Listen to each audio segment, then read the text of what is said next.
Hello everyone, this is Spoiler Lab. Today we will talk about the survival thriller SOS Survive or Sacrifice. The film begins with a small flash forward on the high seas, where two girls hold on to a gas cylinder and try not to drown. One of them reflects on how wonderful it is that the cylinders float at all and that she definitely needs to survive and return to her little Liz. This girl's name is Kate and Liz is her little sister. Although they are sisters, they live on different continents. Kate is in the USA, and Liz is in Russia. For the purpose of a joint holiday in Cyprus, the sisters meet at Larnaca airport. It is immediately clear that the relationship between them is, to put it mildly, not going well. Little Liz sits in headphones all the time and now and then uses her smartphone. There she is constantly texting with her best friend named Christy and discussing her boring sister. Due to her carelessness, Liz forgets her passports at the airport, after which they have problems when registering at the hotel. As the eldest, Kate treats Liz's transitional age with understanding and patience and tries to take full responsibility on herself. But she can't be called ideal sister either. On the first evening, she leaves her sister in a hotel room and goes to a nightclub. Also, a couple of scammers and swindlers are resting on the island. A narcissistic macho named Jack and his companion Mira.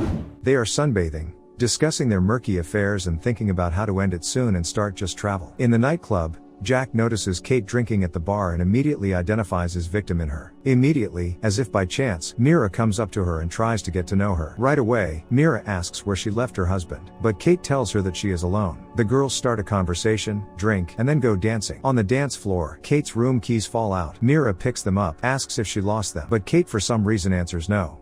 After that, Mira surreptitiously hands over the keys to Jack. He orders a bottle of champagne and, disguised as a waiter, goes to clean Kate's room.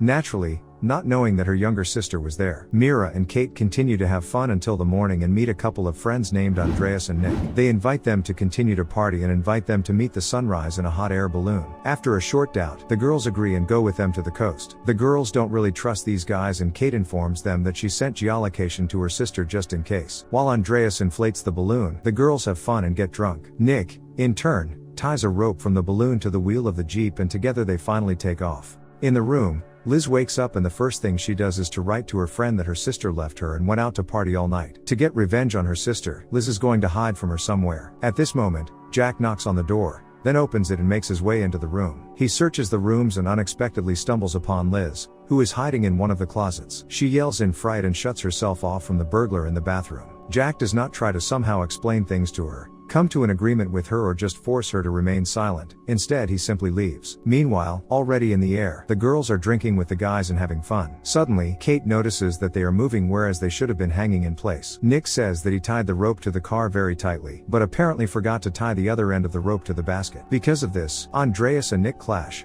but Mira says that they have a problem.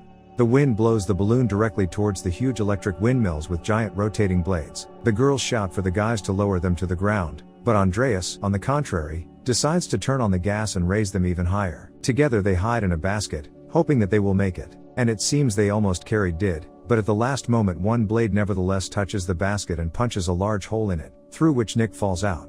At the same time, at the hotel, Liz is convinced that the robber has left the room and immediately runs to the reception to call the police. When everyone comes to their senses in the balloon, they discover that Nick is no longer there. Andreas is practically unconscious, as his leg is pierced through by a large wooden splinter. To stop the bleeding, Kate ties up Andreas's leg with her t-shirt. Suddenly someone is calling Kate's name. This is Nick, who all this time was hanging around and for some reason was silent. He is holding onto the rope with the last of his strength, while Mira and Keith are trying to save him. Nick tries to swing, and Mira climbs onto the side of the basket and holds out her hand to him.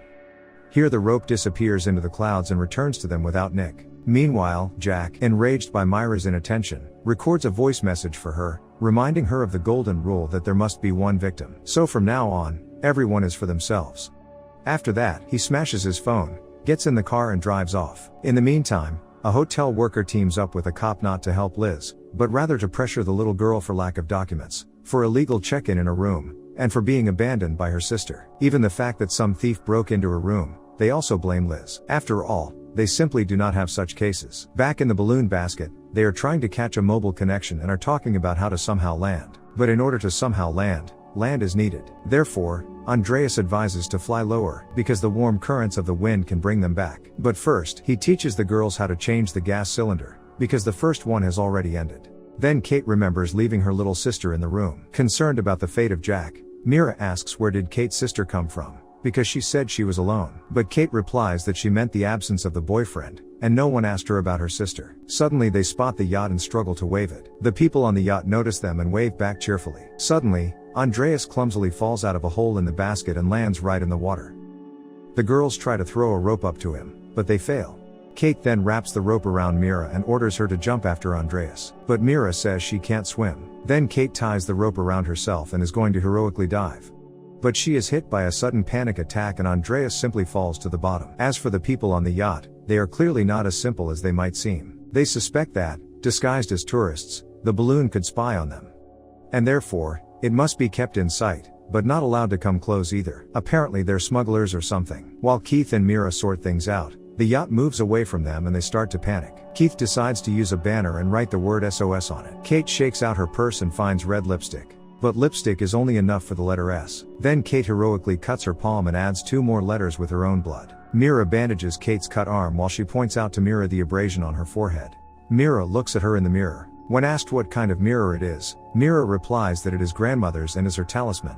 Suddenly, the girl's gas burner breaks, which supports the balloon. Since the fire no longer burns, they search for a lighter but cannot find it. After that, the two begin to remember everything they had seen in various reality shows. Getting sparks by friction, sunlight, lenses, glass, a bottle of champagne. But nothing helps. Then they find a condom, pour a bottle of vodka into it and, letting sunlight pass through the bubble, set fire to €10 and light the gas burner. Meanwhile, a worker from the migration service named Sophia is called to Liz. The girl tries to explain to Sophia that her older sister is in danger, and convinces her to go in search of Kate, because before she disappeared, she dropped her geolocation. Liz and Sophia arrive at the beach, where they find a jeep of the already deceased guys. Inside, Liz finds a smartphone on which a video of the moment of their departure in a hot air balloon was filmed. Then Sophia notices a banner with the number of the balloon company and decides to call them. But the company replies that their balloon was probably stolen. At this time, Kate and Mira find out that they have half an hour maximum of gas left. Kate again tries to catch a mobile connection, but suddenly Mira notices that there are metal wires inside the ropes that hold the basket. They guess to insert such a wire into the phone and, thus, the balloon will play the role of a huge antenna. Fortunately, they succeed. The connection is restored and Kate's new geolocation immediately comes to Liz's smartphone. But at the same moment, Kate's phone battery runs out. Finding a new message from her sister, Liz intends to urgently save her. Sophia offers to think logically and still call the rescuers. But Liz for some reason decides to save them on her own, because it will be faster and for this they just need to get a boat. To buy a boat, Liz wants to sell her smartphone or exchange it for a boat at the port. At this time, the basket of the balloon almost reaches the water level, and Keith and Mira are trying to dump all the extra ballast. But this does not help and the balloon still sinks into the water. In anticipation of death, Mira decides to confess and tells Kate that she gave the key to her room to her boyfriend, and he had to steal everything in there. She considers this whole situation to be her punishment for leading a dishonest lifestyle. Liz and Sophia arrive at the port and find a motorboat without an owner there. After some attempts, Liz turns it on and sets sail with Sophia in search of her sister. But their boat suddenly stalls and they start paddling.